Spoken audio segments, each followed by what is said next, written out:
Okay, we have the training video number 26, the best FX pair out of the bunch of three. I'm Matt Shaw, Chief Analyst, Knightsbridge Trading Academy.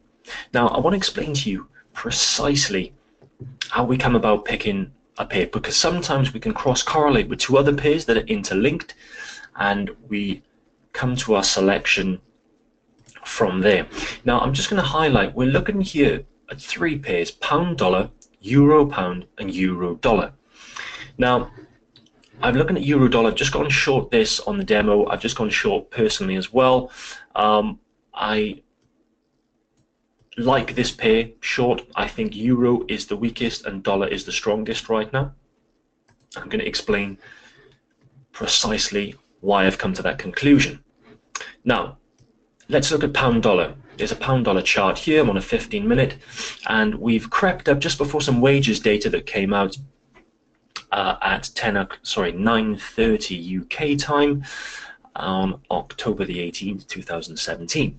Now, pound against the dollar, it leapt up to 132.10, came back off, and since the data, which was taken very well at first, but then since then the market's divulged the information, come through, and it doesn't look great on closer inspection in terms of looking into potential inflation and the BOE rate decision and how that bodes for November 2nd. Now, pound dollar's come off. It's looking fairly weak against the dollar.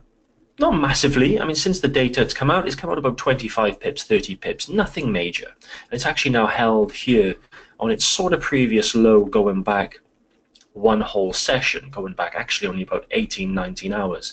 Now, that's not terrible, but it's come off about 25 pips in total. Now, let's have a look how the euro is faring against the pound. We see the pound, okay, it's struggling against the dollar, but it's not dying. So pound against the dollar. Let's have a look at euro against the pound.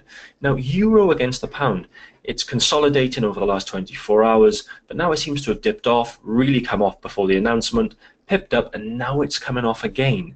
So this bar shows that it's looking to come off another 7-8 pips, and it's looking a little bit weaker than it was before, and also yesterday where it crept up nicely and made a good 50-60 pips on the day. But now it's seemingly coming off. It's looking fairly weak against the pound, but also the pound is looking fairly weak against the dollar.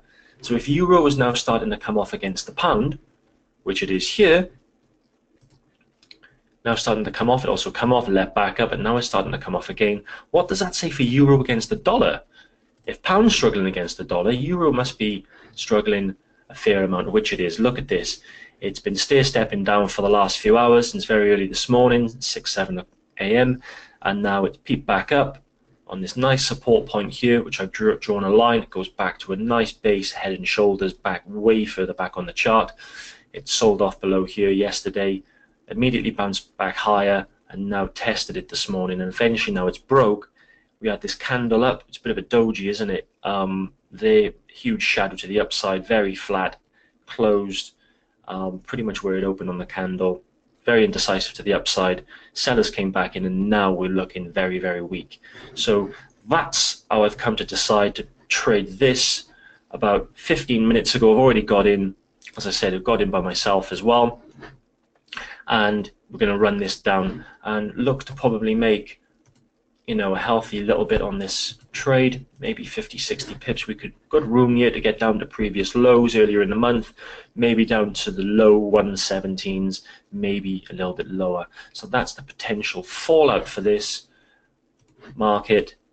In and around this level, could make another 20-30 pips.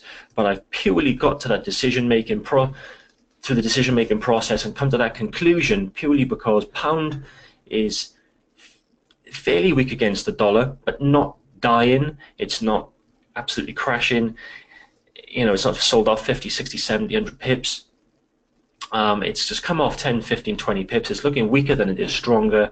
Euro against the pound. Let's go back on the 30-minute, 15-minute. It's really struggling now. It peeped up. It's erased nearly half of these gains it's just made, and it's come off from the highs of 2-3 hours ago. So if anything, it's looking weaker. Again, euro is not dying against the pound, but it's looking weaker than it is stronger.